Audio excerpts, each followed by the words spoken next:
दोस्तों, कभी आपने खुद से ये सवाल किया है, मैं कौन हूँ? क्या मैं वही हूँ जो दूसरों को दिखता हूँ, या फिर कहीं गहराई में कोई और भी हूँ? ये जीवन भाग रहा है, रिश्ते बदल रहे हैं, वक्त रुकता नहीं, पर एक सवाल आज भी वहीं ठहरा है, मैं अपने ही जीवन में खुद को कब पहचानूंगा? आज जो आप सुनने जा रहे हैं, वो कोई साधारण ज्ञान नहीं, ये वो अंतिम उपदेश है जो आपकी आत्मा के दरवाजे पर दस्तक देगा। ये श्री कृष्ण का वो भाव है जो अर्जुन को रणभूमि में नहीं, बल्कि आज आपको जीवन की भूमि पर जागरूक करने आया है। वीडियो के अंत तक आपके भीतर कुछ बदलेगा, एक सोच, एक दृष्टिकोण, शायद एक पूरा जीवन भी। तो अपने मन के दरवाजे खोलिए और सुनिए वो वाणी जो आपको खुद से मिलाने आई है, क्योंकि अब समय आ गया है खुद को जानने का, खुद से मिलने का। चलिए शुरू करते हैं श्री कृष्ण के अंतिम उपदेश के साथ। दोस्तों, श्री कृष्ण कहते हैं कि हे अर्जुन, लोगों को थोड़ा सा वक्त देना सीखो। रिश्ता खुद ब खुद गहराई पकड़ लेता है। रिश्तों को संभालना कोई चमत्कार नहीं, बस समय, समझ और सच्चाई की ज़रूरत होती है। शानदार रिश्ते किनारों पर नहीं मिलते, उन तक पहुंचने के लिए गहराई में उतरना पड़ता है। जैसे अमृत जल के तल में छिपा होता है, वैसे ही सच्चा रिश्ता मन की गहराई में बसता है। अक्सर अकेलापन उन्हीं को मिलता है जो जिंदगी में सही फैसलों को चूमते हैं, क्योंकि सच्चाई का रास्ता भीड़ वाला नहीं होता। यह रास्ता अकेलेपन से गुजरता है, लेकिन आत्मा को मुक्त करता है। श्री कृष्ण कहते हैं, कभी कभी अकेले रोना तुम्हें दूसरों से कहीं ज़्यादा मजबूत बना देता है।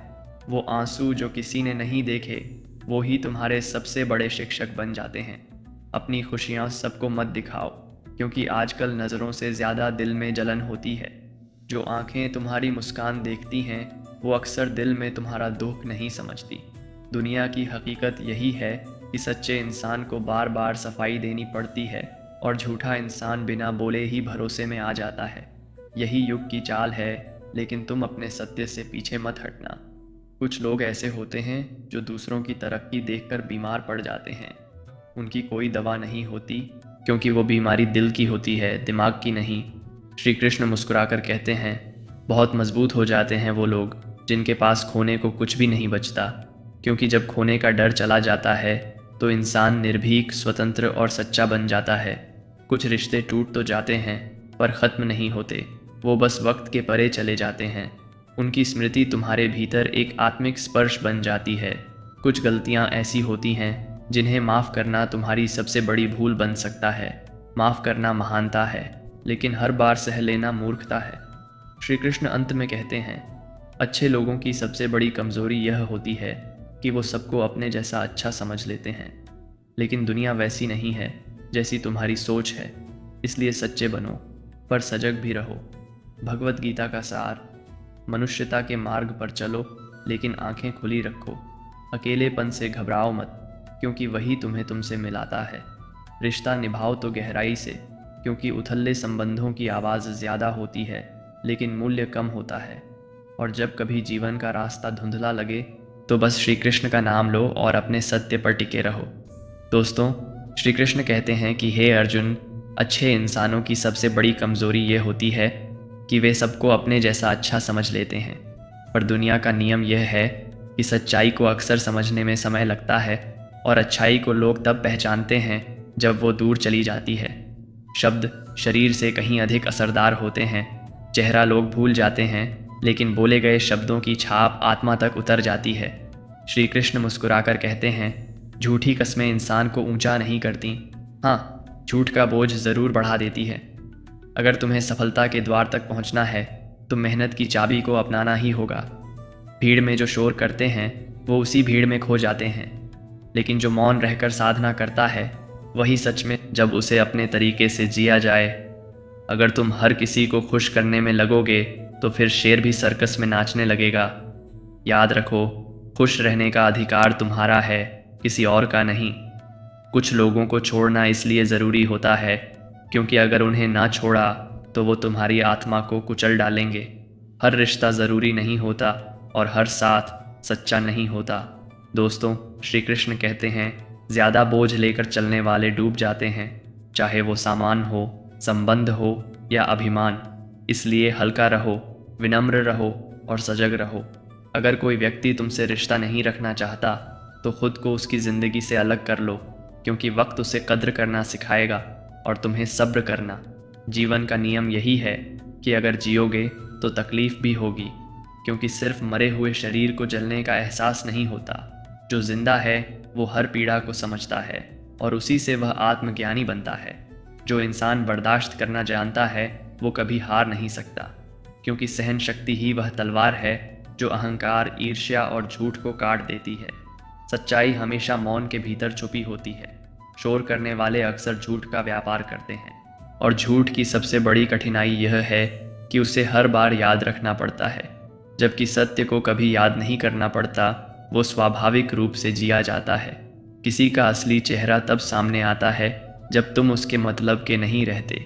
जब तक तुम्हारा कोई स्वार्थ है तब तक तुम अच्छे कहलाओगे, लेकिन जैसे ही स्वार्थ खत्म, तुम्हारी अच्छाइयाँ भी भुला दी जाती हैं। श्री कृष्ण अंत में कहते हैं, कभी खुद को किसी का आदी मत बनाओ, क्योंकि इंसान बहुत ही स्वार्थी प्राणी है।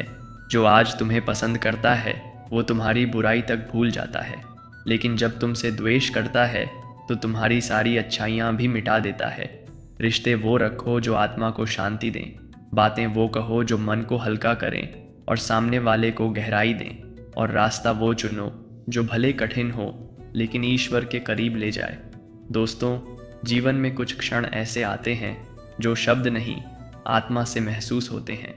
आज मैं आपको एक ऐसी कहानी सुनाने जा रहा हूँ जो न किसी किताब में मिलेगी और न किसी स्कूल में पढ़ाई जाएगी, लेकिन ये कहानी सीधा दिल को छू जाती है। विनोद जी अपनी पत्नी और 4 साल के बेटे गोलू के साथ कार में सफ़र कर रहे थे। घर से दूर एक रिश्तेदार की बेटी का जन्मदिन था, जिसके लिए उन्होंने एक प्यारी सी अंगूठी गिफ्ट में दी थी। रास्ते में जब वो एक पुल पार कर रहे थे तो गोलू ने खिड़की से झांकते हुए चिल्लाया, पापा तरबूज। सड़क किनारे एक छोटी बच्ची तरबूज बेच रही थी। कार रोकी गई। मैडम ने शीशा नीचे किया और मोल भाव शुरू हुआ। 50 रुपए का एक तरबूज, लड़की ने कहा। मैडम बोली, 40 में दो ना, बच्चा है हमारा। विनोद जी मुस्कुरा दिए। उन्हें लगा, चलो थोड़ा मोल भाव ठीक है। उसी समय वो छोटी लड़की तरबूज लेकर कार के पास आई। गोलू ने अपना सिर बाहर निकाला। लड़की ने बड़े प्यार से कहा, क्या नाम है बेटा? गोलू। वो हंसी और बोली, सच में तू तो गोल मटोल है। मैडम ने इमोशनल दांव खेला। बेटा, अपने छोटे भाई के लिए दे दो ना सस्ते में। लड़की मुस्कुराई और बोली, मेरे भाई के लिए तो ये लो, ये मेरा भाई है। और तरबूज थमा दिया गोलू को। लेकिन तभी गोलू से वो तरबूज हाथ से गिर गया। 3-4 टुकड़े हो गए। गोलू रोने लगा, मेरा तरबूज गिरा, मेरा तरबूज। वो छोटी बच्ची दौड़ी, दूसरा तरबूज लाकर बोली, भाई रोते नहीं, ये लो दूसरा लाए हैं। मैडम बोली, हम पैसे नहीं देंगे उस वाले के, तुम्हारी गलती थी। लड़की की आंखें भर आईं और उसने धीरे से कहा, मैंने भाई को दिया था, भाई छोटा है, ये भूल गई थी, क्योंकि मेरा भी एक भाई था। विनोद जी और उनकी पत्नी चौंक गए। क्या हुआ तुम्हारे भाई को? लड़की बोली, वो 2 साल का था, अभी उसका जन्मदिन मनाया था, लेकिन बीमार पड़ गया। अस्पताल ले जाते उससे पहले ही वो चला गया। अब जब आपने भैया कहा तो दिल भर आया, बस उसी प्यार में दे दिया। उसने तरबूज हाथ में लेकर कहा, मुझे पैसे नहीं चाहिए, ये मेरी ओर से मेरे भैया को था। मैडम की आंखें भर आईं। उन्होंने वही तोहफे वाली अंगूठी उस बच्ची को देते हुए कहा, तू उसकी बहन है, ये माँ की ओर से तुझे भेंट है। गाड़ी चलती रही। विनोद जी की आंखें भीग चुकी थीं। उन्होंने अचानक फ़ोन उठाया, अपने बड़े भाई को कॉल किया। भैया, वो दुकान तुम रख लो, मुझे कुछ नहीं चाहिए, अब कोर्ट नहीं, मुझे घर चाहिए, क्योंकि आज समझ में आया रिश्तों में नफ़ा नुकसान नहीं देखा जाता। भाई साहब उधर से रोते हुए बोले, छोटे तू गज़ब बात करता है, घर आ जा, सब ठीक कर लेंगे। दोस्तों, श्री कृष्ण कहते हैं, हे अर्जुन, रिश्तों में जब स्वार्थ आ जाए तो प्रेम मर जाता है, लेकिन जब त्याग आ जाए तो प्रेम अमर हो जाता है। त्याग कभी हार नहीं होता, वो तो आत्मा की सबसे बड़ी जीत है। जिनके पास प्रेम है उन्हें कभी कोई युद्ध लड़ना नहीं पड़ता। जीवन में त्याग रहेगा तो अपने साथ रहेंगे। ये कोई साधारण पंक्ति नहीं, ये जीवन का वो गूढ़ सत्य है जिसे समझने में लोगों को पूरी उम्र लग जाती है। कभी कभी अपनों को बचाने के लिए हमें खुद को थोड़ा खो देना पड़ता है। त्याग वो कुर्बानी है जो शब्दों में नहीं, केवल दिल से समझी जाती है। भगवान श्री कृष्ण गीता में कहते हैं, त्याग ही सच्चा योग है। कर्म करते रहो पर फल की इच्छा का त्याग कर दो, वही सबसे श्रेष्ठ मार्ग है। त्याग करने वाला कभी खाली नहीं रहता, क्योंकि उसके हिस्से में ईश्वर की कृपा आ जाती है। क्रोध, वो आग जो अपनों को जला देती है। अब बात करते हैं उस चीज़ की जिसने न जाने कितने रिश्ते बर्बाद किए हैं। क्रोध। क्रोध वो है जिसमें जलता भी आप ही हैं, उलझते भी आप हैं, पछताते भी आप और पिछड़ते भी आप। लेकिन क्या आपने कभी सोचा है कि क्रोध का पूरा खानदान होता है? उसकी पत्नी है हिंसा, भाई है अहंकार, माँ है उपेक्षा, पिता है कटुता, बेटियां हैं निंदा और चुगली, बहू है ईर्ष्या और पोती है घृणा। ये पूरा खानदान आपके मन और आत्मा को जकड़ लेता है। श्री कृष्ण अर्जुन से कहते हैं, क्रोध से मोह होता है, मोह से बुद्धि भ्रष्ट होती है, और बुद्धि भ्रष्ट हो जाए तो आत्मा का नाश निश्चित है। इसलिए बचिए, न सिर्फ क्रोध से बल्कि उसके पूरे परिवार से। संस्कारों की डोर में बंधे रहिए। आज लोग कहते हैं कि हम आज़ाद ख्याल हैं, पर असली श्रेष्ठता है विचारों में स्वतंत्रता के साथ संस्कारों में बंधन। आपका रुतबा न तो आपकी गाड़ी से तय होता है और न ही आपके बैंक बैलेंस से, वो तो तय होता है आपके आचरण, व्यवहार और शब्दों से।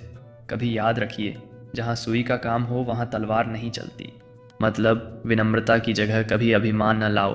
दोस्तों, आज का युग कहता है दुख बढ़ गए हैं, पर सच्चाई यह है कि सहनशीलता कम हो गई है। एक कठोर शब्द कभी कभी किसी के मन के समुद्र में पत्थर की तरह गिर जाता है, और वो कितना गहरा जाता है कोई नहीं जानता।